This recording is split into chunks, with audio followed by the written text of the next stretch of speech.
Hey everybody, welcome back. It is Module 8, Lesson 1. Here's Day 2. We're going to finish up the course arc and the notebook. And as we're going through these questions, this is what's helping us review for your Module 8, Lesson 1 quiz. Remember, the course arc, the notebook, and the quiz are all due tomorrow. So we will be finishing those up. And then the review for the quiz will be up on our lesson and recording page. So if you need that paper to help you study for it, you will also have that as well. As a reminder, your Module 7 assessment closes on the 31st. Your Module 7 project will close on February 1st. And then tomorrow you have your attendance assignment. And of course, small group meets are in the morning. 10 to 11:30 a.m. MVLA Rather SSG if you're coming to my classes, or MVLA Hall KSG if you are going to go to Miss Hall's classes. Okay. So again, we're looking at our identity, how it shaped our policies and institutions. We're looking at conflict and diplomacy and international relations. And we're kind of analyzing the differences between the United States political system and other countries. So yesterday we did the United Kingdom and Mexico, and today we're going to talk Russia, China, and Iran.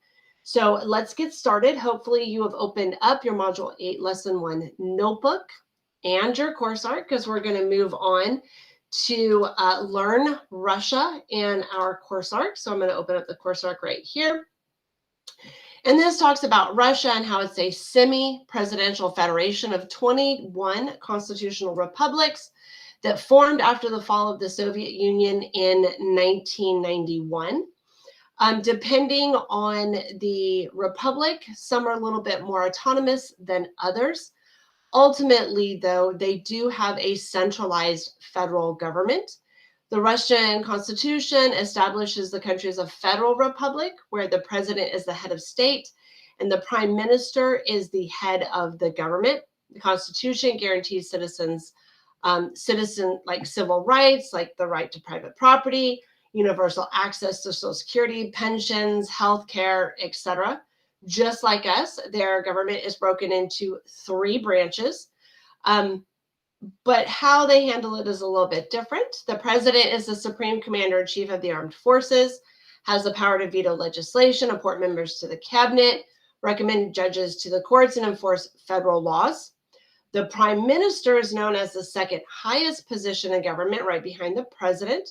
And the courts can interpret laws and overturn laws as they deem it unconstitutional if they believe so. The Constitutional Court also oversees their foreign treaties and territorial disputes. A little bit different there, right? Their bicameral Federal Assembly, seeing something here, right? They have also bicameral 2 houses. They have the State of Duma and the Federation Council. The State of Duma is the lower house, has 450 members that are filled by proportional representation and elected officials. There are 2 members from each administrative region that make up the federal or the Federation Council, the upper house, and so 172 members.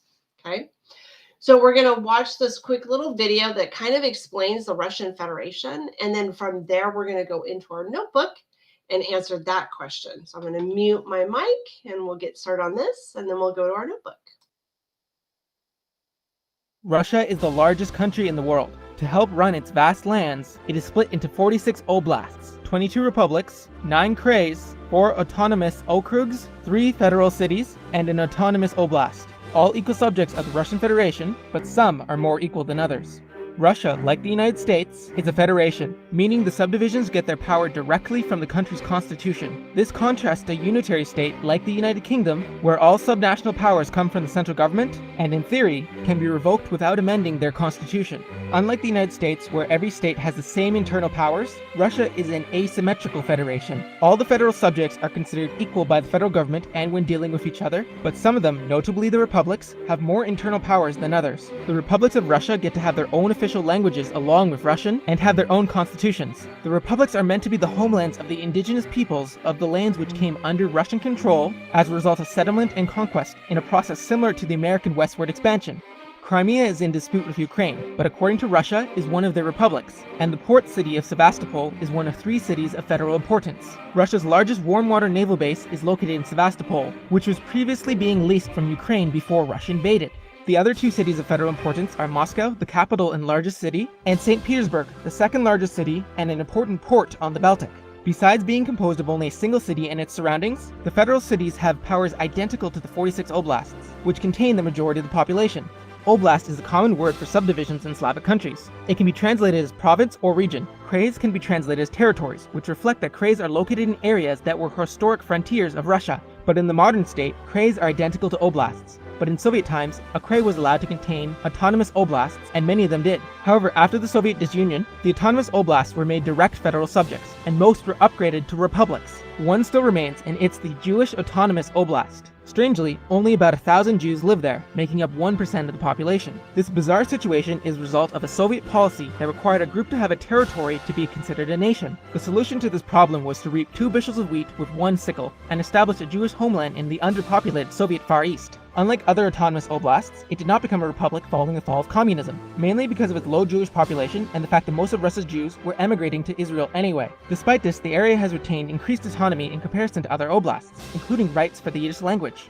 The last type of federal subject are autonomous okrugs, which are allowed to be simultaneously direct federal subjects of Russia and subdivisions of an oblast. But they don't have to be, as is the case with Chukotka Autonomous Okrug, which is no longer a part of Magadan Oblast. The autonomous okrugs are meant to provide autonomy to the indigenous peoples of the north, and often cover large, sparsely populated areas. Okrug can be translated as district or area, and many previous autonomous okrugs have voted to become regular okrugs and merged with other federal subjects. To recap, Russia is composed of republics, oblasts, krays, federal cities, autonomous okrugs, and an autonomous oblast. Oblasts, krays, and federal cities are average federal subjects, having the right to their own legislatures, while republics, autonomous okrugs, and the autonomous oblast are meant to provide additional rights to Russia's minorities. Republics get their own constitutions and official language status, while the autonomous okrugs and oblasts get some language rights. Additionally, autonomous okrugs can, but not always, be divisions of other federal subjects, all of it under the control of the Russian Federation. Kaliningrad Oblast on the Baltic coast is completely detached from the rest of Russia. You can watch this video I made which explains why Russia and other countries have these weird exclaves. You can also watch this video which explains why Istanbul and Crimea are so. All right, so that's the video that is on that page, and you'll notice we just have a couple of questions here. So it talks about the Federal Assembly is made up of all of the, and it says mark all the correct answers. Well, we know it has the State Duma, and we know it has the Federation Council. We just read that in the very beginning. The second highest position in Russian government is that of the Prime Minister. They follow right behind the Russian president. And so those are the questions that are answered. Remember, again, the questions part of our quiz for Module 8, Lesson 1. So let's go to our notebook and our rubric. So when you come to here, it says learn Russia, you need to answer the prompt in 3 to 4 sentences is what it says. But if you want to get those full marks, 4 to 5 sentences. So think a full paragraph, right? So looking at the notebook, it says answer the question below based on what you have learned from this section and any additional research. And the question simply is, what is the difference between a semi-presidential federation and a centralized government? So we know a semi-presidential system of government represents a republic ruled by an elected president, a prime minister, and a cabinet. So a republic, a bunch of the oblasts, right? Like they have all of them working together. We know a republic also means there are elections and people are chosen to represent the people there. A centralized government hands over supreme political authority to a central body or a small group of individuals, which is responsible for ensuring the proper function of the economy and all other governing bodies. So there are not really, like, there's one section, right? You have the governments here, and they tell everybody else what to do, and everybody beneath the central government really don't have a say in what they are doing. Well, and I said, while representatives are elected for each region, how much power they have or can control varies by oblast, because we're talking about a semi-presidential federation in Russia. Power is shared at a national and local levels in a semi-presidential system, while local levels do not truly share any power in a centralized government. So did I answer the question fully? Absolutely. I compared the semi-presidential federation and a centralized government. Okay. And so the next part that we have here is Learn China. So we're going to move over to that page in our course arc. So the People's Republic of China is a communist state under the People's Democratic dictatorship led by the working class based on an alliance of workers and peasants. Literally, that's what they say.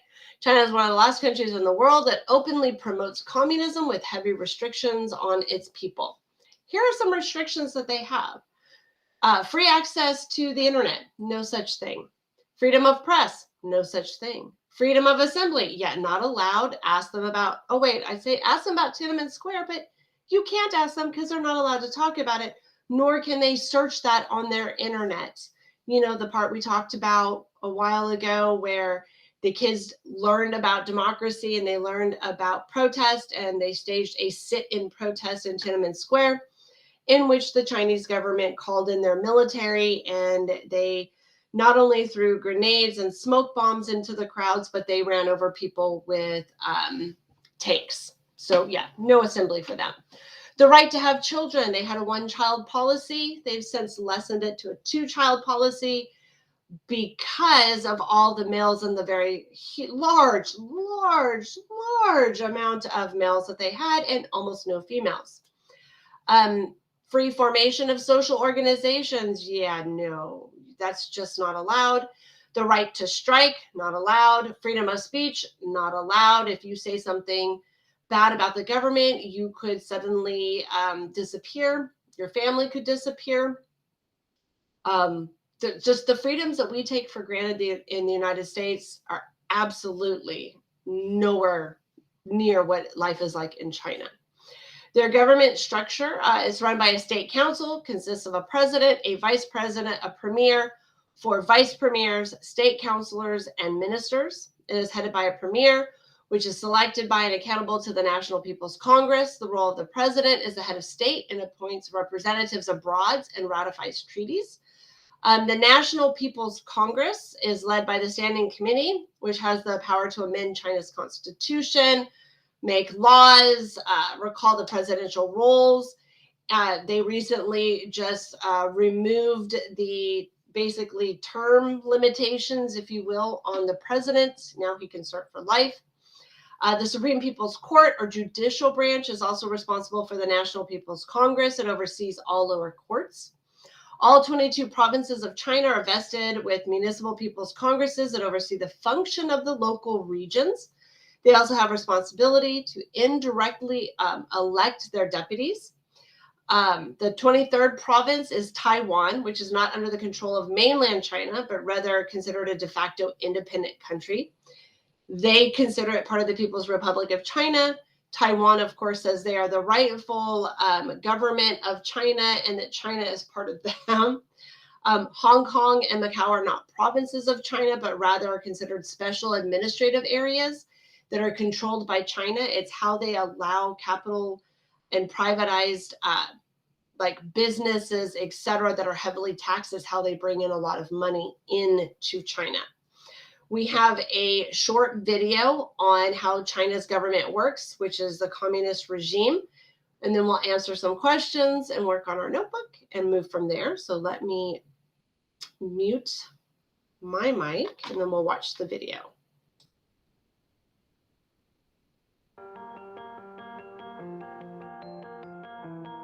Since the end of Mao Zedong's leadership in the 1970s, the People's Republic of China has become one of the biggest economies in the world.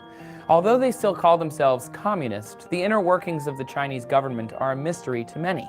So how does China's government actually work? Well, China has operated under a single political party since the birth of Communist China, called the Communist Party of China. Although 8 other minor parties exist, they are not allowed to challenge CPC policy. This situation paints China as an authoritarian country where political dissent is punishable by lengthy prison terms or exile. China is also one of 5 major nations in the world to retain a communist ideology. And while most businesses are owned by the state, China has been implementing capitalist policies and allowing companies to privatize. In reality, China is more of a mixed economy than a purely communist country. Additionally, many government officials are elected for their technical expertise, making China in some ways a technocracy.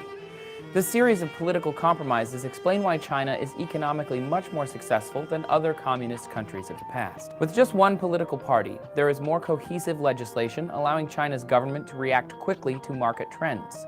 Their communist ideology also lends itself to long-term economic policy, which has allowed them to prosper at the expense of regulation and workers' rights. China's government is infamous for corruption, ranging from racketeering to bribery. In 2015, a former security chief was sentenced to life in prison for bribery and abuse of power. Also, punishments for threatening the party's dominance are so severe that China is ranked among the lowest nations for press freedoms and human rights. In the end, China's government has been successful on paper, but not so much in theory or ethical policy. As an authoritarian government, China sees mass censorship of unapproved ideologies and is one of the largest jailers of journalists in the world.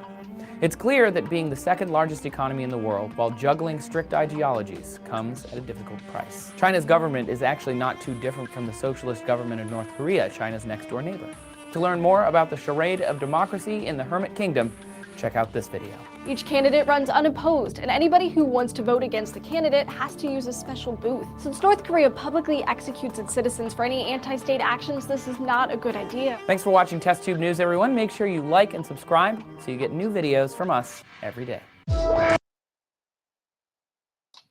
All right, so let's answer our questions. Again, reviewing for our quiz for lesson 1. It says China's government is run by National People's Congress, the president, the premier, or the state council. Remember, we were right up here. It says the government is run by the state council.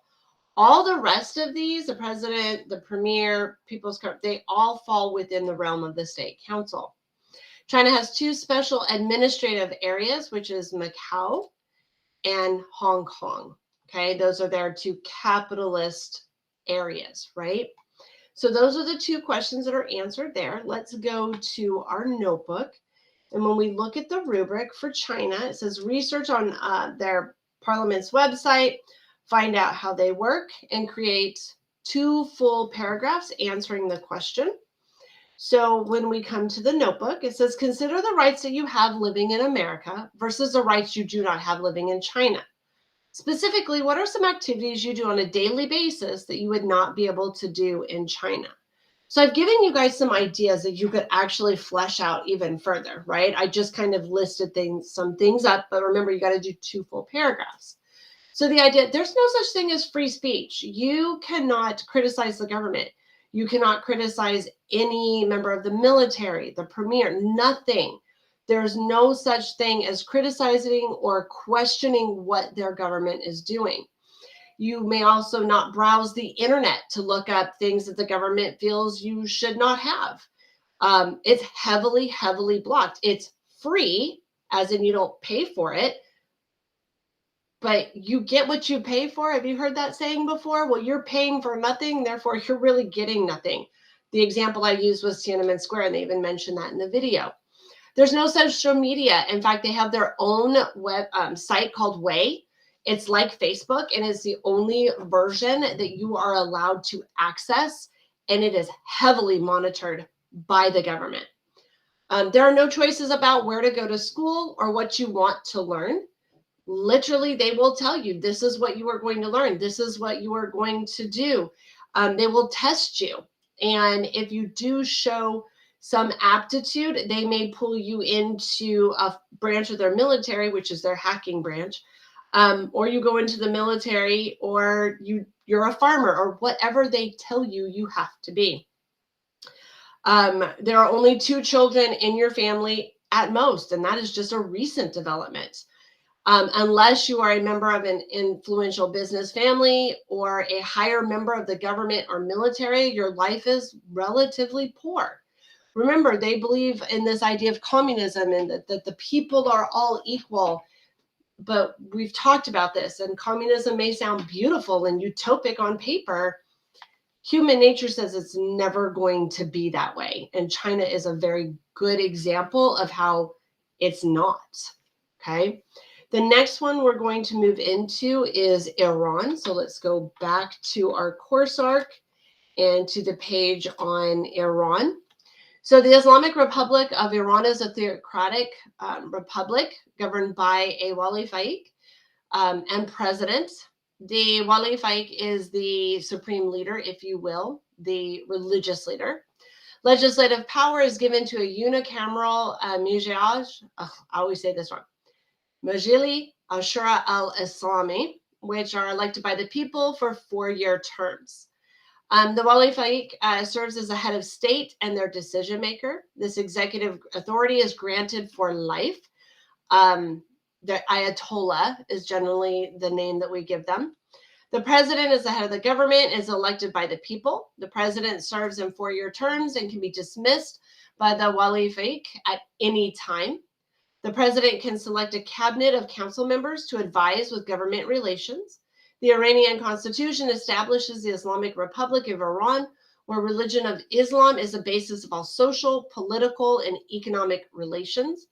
Keeping in mind that Iran is not Sunni, but Shia Muslims, that is who is in the majority, and they are absolutely even more hardcore in their beliefs and their direct interpretation of what they read in the Quran, okay? Since 1983, Iran has followed the Islamic codes of correction that follow an eye for an eye philosophy, literally. If you steal something, you could lose a hand. Flogging for fornication or dress code violation for women, stoning for adultery. Literally, they throw stones at you until you die, okay? Revolutionary courts were established to help speed along the imprisonment process. Within their system, over 109 offenses are punishable by death, such as being gay, adultery, and prostitution. While it is a constitutional right to have someone represent you in court, it's common to have a summary trial with no jury that results in a death sentence. And the way theirs are carried out, if you go to court on Monday, your death sentence can be carried out on Friday. There's no 20, 25-year wait like we have where you work your way through the court systems. That does not happen in Iran. So we've got 2 quick little video clips. One's like a minute and the other one's like 5 minutes going over Iran. And then we've got a couple of questions that we're going to answer, and then we'll go to our notebook. So let me mute my video or my mic, and we'll go to the first video. At the top of Iran's power hierarchy is the supreme leader, Ayatollah Ali Khamenei. His sweeping mandate extends in every direction, to the military, judiciary, religious affairs, media, and even nuclear policy.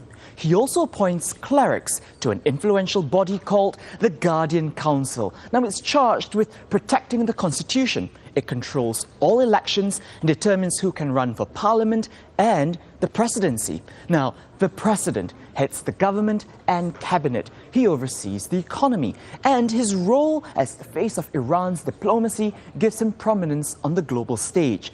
The president is directly elected by voters, and so is the parliament. But the president ultimately answers to the supreme leader. So, does anyone have power over the supreme leader? Well, there's the Assembly of Experts, 86 clerics who appoint the supreme leader and also have the authority to replace him.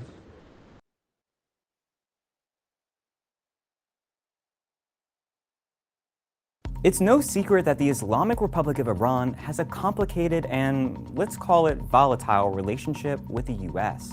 But this isn't anything new. After escalating tensions with Iran in May 2018 by withdrawing from the Iran nuclear deal, President Trump did express a willingness to meet with Iran's president, Hassan Rouhani. I believe in meeting. I would certainly meet with Iran if they wanted to meet. An offer Rouhani seemed to be open to, saying, quote, "If the US government is willing, let's start right now.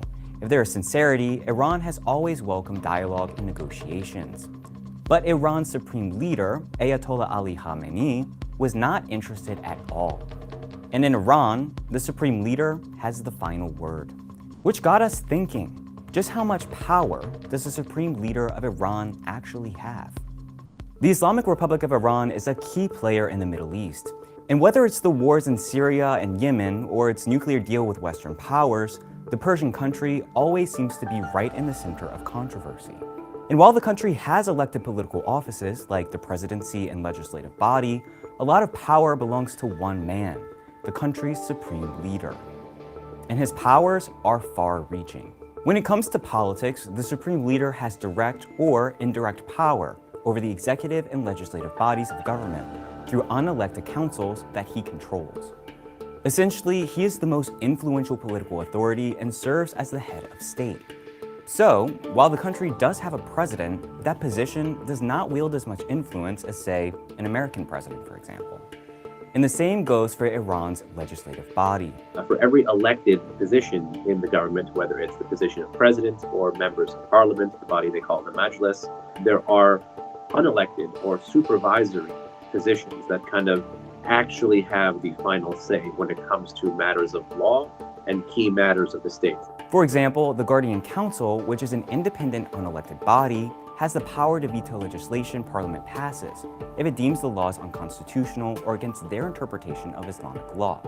The Guardian Council consists of 6 theologians appointed by the Supreme Leader and 6 jurists who are appointed by the judiciary and approved by Parliament. It can also bar candidates from running for political office. The Supreme Leader also wields the most influence over the country's military.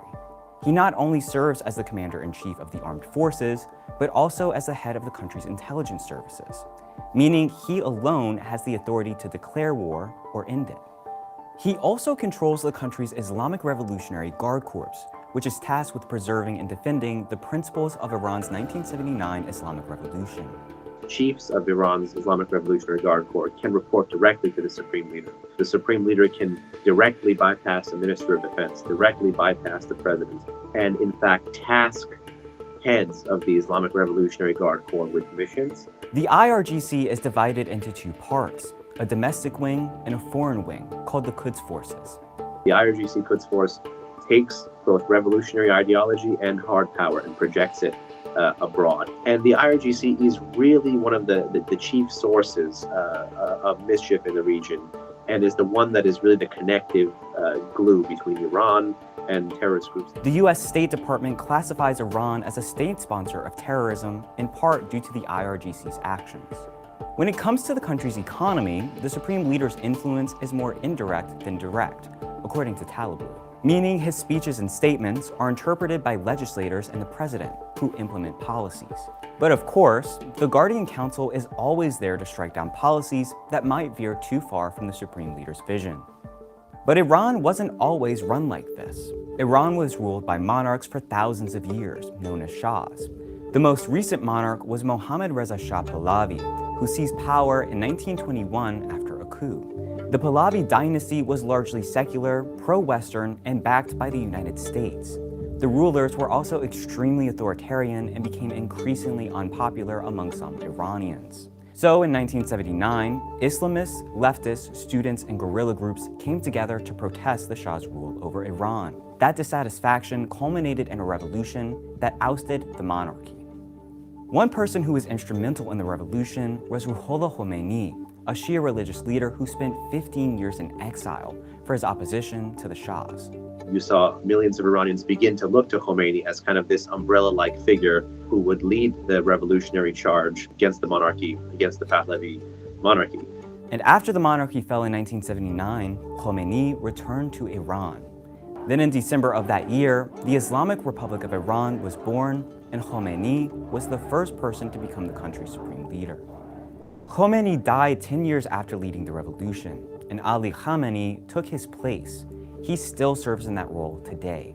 And the title of Supreme Leader continues to be the most powerful position in Iran 40 years after the revolution. It's been about 40 years since the position of Supreme Leader was first created in Iran. What do you think the future holds for this position? Will it continue to hold all of the power there, or will it have to evolve and change over time? Let me know what you think in the comments below, and don't forget to like and subscribe. It's no secret that the Islamic Republic of Iran All right. So they showed you what Iran was like prior to the Islamic Revolution. Women had rights. They dressed just like how women all over the world dress. Some could wear the hijab if they chose to, but it was a secular government. And with the revolution and religion and Islamic law basically governing every decision and everything they've made for the last 40 years, women have absolutely no rights anymore, right? So looking at the questions that we have on here, says the country is of Iran is run by, and we know it's the Wali Fali, the Ayatollah, right? And the decision maker and head of state for Iran is, who is that person, guys? Is it, remember we talked about this, head of state, decision maker. So you notice it's all centralized in one person, right? That is the person who makes all the decisions for Iran. And because they are the person who interprets the Quran and makes this like, this is my viewpoint, this is what we're going to do. And remember, the current Ayatollah Khamenei has been in power for over 30 years. So that's a long time, right, for a fission to continue. So let's move on to the notebook. So if we go to our rubric, it says answer the prompt, 3 to 4 sentences or 4 to 5 sentences total. So we come to the notebook, and there are 2 prompts here, right? The first question is, what does the Wali Fahi control? That is their supreme spiritual leader, serves as head of state and decision maker. They are granted this job for life. They make decrees based on Islamic law. They make judgments on everything, whether it's judicial or military or common law, everything. They make those judgments. And then they are considered the ultimate guardian for all the people in Iran. Okay. The second question says, explain some religious restrictions placed on the people. And we know since 1983, following the Islamic Revolution, they have followed the Islamic codes of correction that follow that eye for an eye philosophy. So like we talked about in there, you can lose a hand for theft. I mean, they're very, very literal in their translation. Flogging for fornication or dress code violation for women, as in they're not allowed to show their hair or their legs or their ankles or what have you. Stoning for adultery, which we talked about, which is women. You have to understand women are seen as the ones who have committed the offenses, not the men. Revolutionary courts were established to speed along the process of either imprisonment and or sentencing. And like we talked about, even though you have the right to have an attorney represent you, it never really happens. You're usually not even there when the court makes their decision and you're sentenced to death. Okay. So that answers the questions, the 2 questions in the Iran. We're going to move on to the Google Maps tour in the next one. So let's go to our course arc.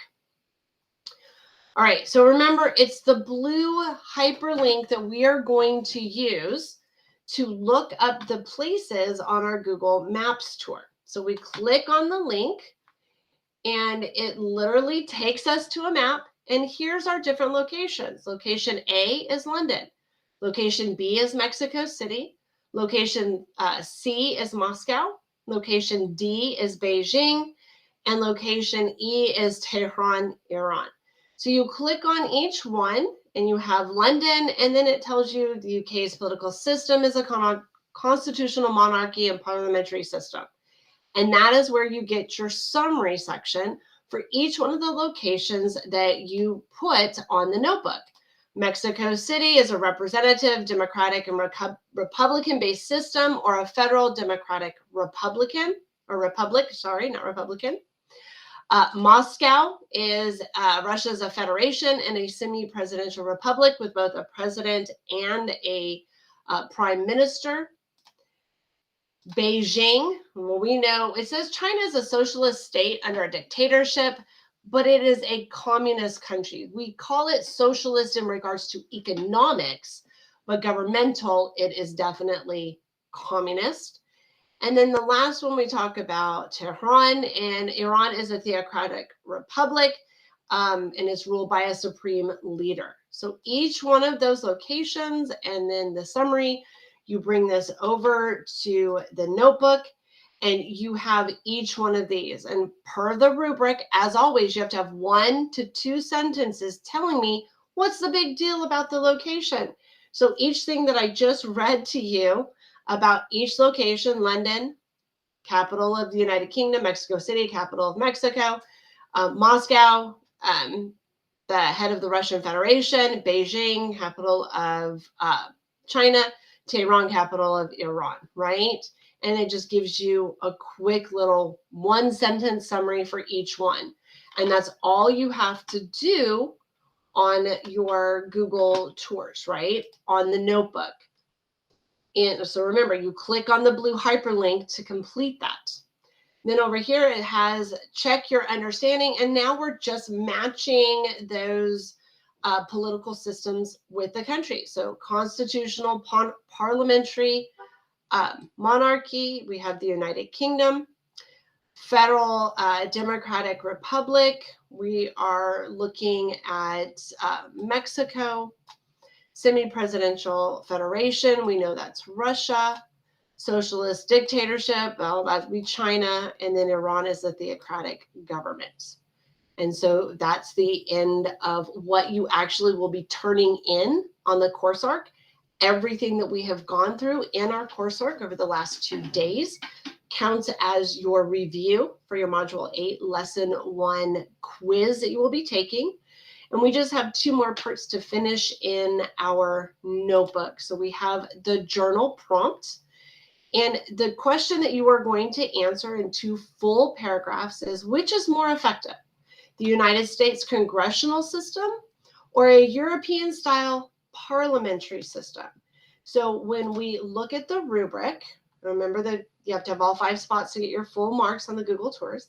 But in your journal, 3 full paragraphs that use government vocab and answers the journal prompt, 2 to 3 for just above minimum. When you go to our notebook itself, write 2 to 3 paragraphs answering the question, which is more effective. And I broke it down this way. Paragraph 1, describe the U.S. congressional style system. What is our Congress like? We're bicameral. Both houses are elected. We have the Senate and we have the House of Representatives. Explain that, okay? Paragraph 2, describe a European-style parliamentary system. So, of course, that's generally bicameral, 2 houses. Think United Kingdom and how that is handled. Explain that part. Paragraph 3, explain which one you think is better and why you think that one's better. And that's how you get your full marks for your journal. And then finally, we have to answer at the very end the essential question. And you need to write a full paragraph answering the question, how do government structures in other countries differ from the United States form of government? And once you have completed your journal and your answering of the essential question, you then need to submit your notebook. At this point, by the time we are done with today, you should have your Module 8 Lesson 1 course arc turned in. You should be submitting your Module 8 Lesson 1 notebook and using the review that is in our lesson and recording page, and helping yourself review, and then taking your Module 8 Lesson 1 quiz, which is a summative grade. And just as a quick reminder, this will be due tomorrow, the 27th. Your Module 7 assessment will be closing on the 31st, that's next week, as will your Module 7 project. And then again tomorrow, don't forget to do your attendance assignment. Yes, you will get a remind message. Yes, there will be an announcement on our homepage as always. And then the small group meets are in the morning with office hours in the afternoon.